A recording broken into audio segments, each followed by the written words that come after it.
మగువా ఓ మగువా episode number 87. ఈరోజు చాలా ఇంట్రెస్టింగ్గా ఉండబోతోంది సీరియల్. తప్పకుండా ఫుల్ లెంత్ వీడియో చూడండి అందరూ. ఆ నలుగురు రౌడీల్లో ఒకడు రవిబాబు అని సింధూరకు తెలిసిపోతుంది. నువ్వు అత్తమ్మతో చెప్తానుండు అంటే, ఎక్కడే నువ్వు అత్తమ్మకు చెప్పేది, నిన్ను చంపేస్తాను కదా అని మళ్ళీ చంపడానికి ట్రై చేస్తాడు. అప్పుడు చంటి వచ్చి చాలా పోరాడతాడనమాట రవిబాబుతోనూ అందరితోనూ. కానీ రవిబాబుని గమనించాడు తను. సరిగ్గా చూసిండు ఆ రౌడీల్లో ఒకడు అనుకుంటున్నాడు. ఎలాగోలాగా వాళ్ళ దగ్గర నుండి తప్పించుకొని అక్కడ ఒక ట్రక్ ఉంటుందన్నమాట. ఆ ట్రక్ ఎక్కేస్తారు ఇద్దరు. ఎక్కేసి అలా వెళ్తూ ఉంటారు. ఎవరండి వాళ్ళు, మిమ్మల్ని ఎందుకు చంపాలని ట్రై చేస్తున్నారు, మీరు ఓకే కదా అమ్మాయి గారు అనేసి చాలా కంగారు పడిపోతాడు చంటి. తర్వాత చెంచలమ్మ బసవాని అక్కడికి పంపిస్తుంది కదా సింధూర వాళ్ళమ్మ నాన్న ఇంటికి. బసవ అక్కడికి చేరుకొని, మీ ఆరోగ్యం ఎలా ఉంది అయ్యగారు అంటే, నా ఆరోగ్యం బాగానే ఉంది అంటాడు. అప్పుడు బసవాతో శ్రీవల్లి, మా అక్క వచ్చే వరకు మా నాన్న అసలు మంచినీళ్ళు కూడా ముట్టలేదు, మా అక్క వచ్చాక కొంచెం ఏదో ఒకటి తినగలిగారు, ఇప్పుడే కొంచెంగా సంతోషంగా కోలుకుంటున్నారు అని చెప్తుంది. అప్పుడు మా చెంచలమ్మ గారు మీ అమ్మాయి గారిని చాలా బాగా చూసుకుంటున్నారు, కానీ ఇక్కడికి పంపించినందుకు చాలా కంగారు పడుతున్నారు మా అమ్మగారు అని చెప్తాడు బసవ. అప్పుడు అంటే, ఇంకా సింధూర్ అక్కడికి చేరుకోలేదా అని వీళ్ళకి డౌట్ వస్తుంది.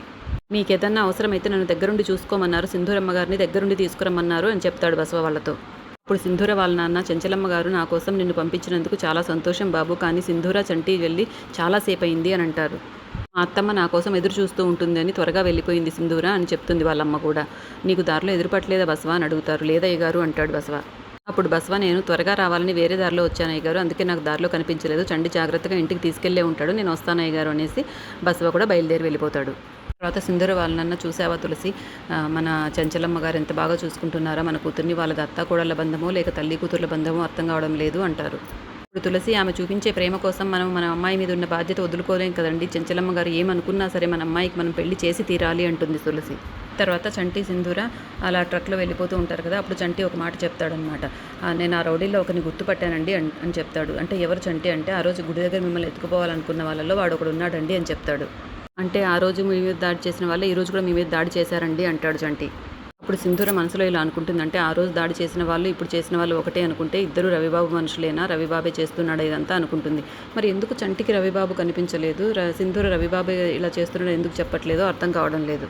ఈ విషయాలన్నీ చంటికి చెప్తే రవిబాబు మీద చంటి కోపం పెంచుకొని ఏమైనా చేస్తాడేమో, ఒకవేళ లేకపోతే రవిబాబే ఏమైనా చంటి మీద కోపంతో ఏమైనా చంటిని కూడా ఏమైనా చేస్తాడేమో అని సింధూర భయపడుతూ ఉంటుంది మనసులో. నా మీద కోపంతో చంటిని చంపినా చంపేస్తాడా రవిబాబు, కాబట్టి చంటికి ఏమీ జరగకూడదు అనుకుంటే నేను రవిబాబు గురించి చంటికి చెప్పకూడదు అనుకుంటుంది సింధూర.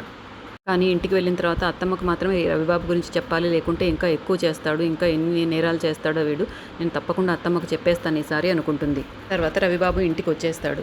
ఇంటికి వచ్చి గేటు దగ్గర ఆలోచిస్తూ ఉంటాడు. ఓకే, ఆ రౌడీలకు కానీ సింధూర దొరికితే తప్పకుండా సింధూర ఇంటికి రాదు, ఒకవేళ అక్కడ తప్పించుకొని ఇంటికి వచ్చిందంటే అత్తమ్మకు పెద్దమ్మకు నా మీద చెప్పేస్తుంది, కాబట్టి ఇంట్లో తను వచ్చే వరకు నేను ఏమి తెలియనట్లుగా మేనేజ్ చేయాలి అనుకుంటూ లోపలికి వస్తుంటే అప్పుడే చాముండి వచ్చి పక్కకు తీసుకెళ్తుంది వాడిని.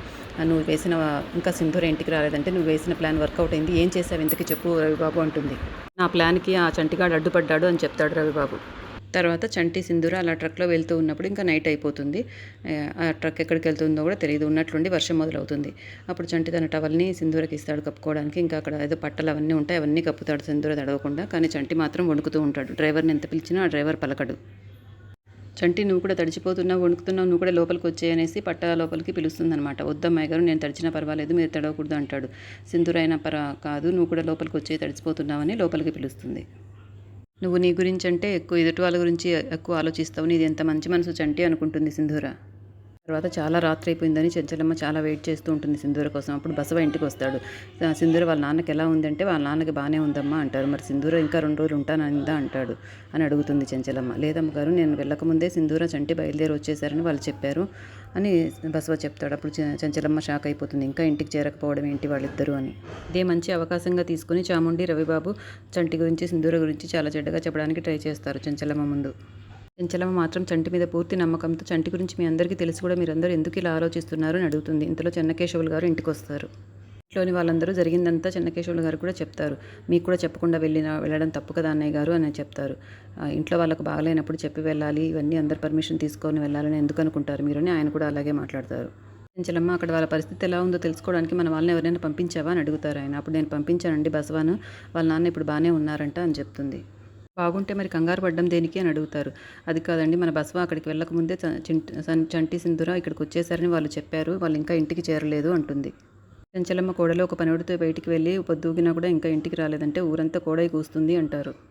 చెంచలమ్మ మాత్రం వాళ్ళ మాటలను అస్సలు లెక్క చేయదు. చెన్నకేశవులు గారు బసవని పిలిచి వాళ్ళు సైకిల్ మీద వెళ్లారు కాబట్టి దారిలో టైర్ పంచర్ అవ్వడం ఏమైనా జరిగి దారిలో చిక్కుకుపోయారేమో, మన వాళ్ళందరినీ తీసుకెళ్లి వెతికి వాళ్ళని జాగ్రత్తగా తీసుకురండి అని బసవకు చెప్పి పంపిస్తారు. ఇంతలో ఎపిసోడ్ అయిపోతుంది.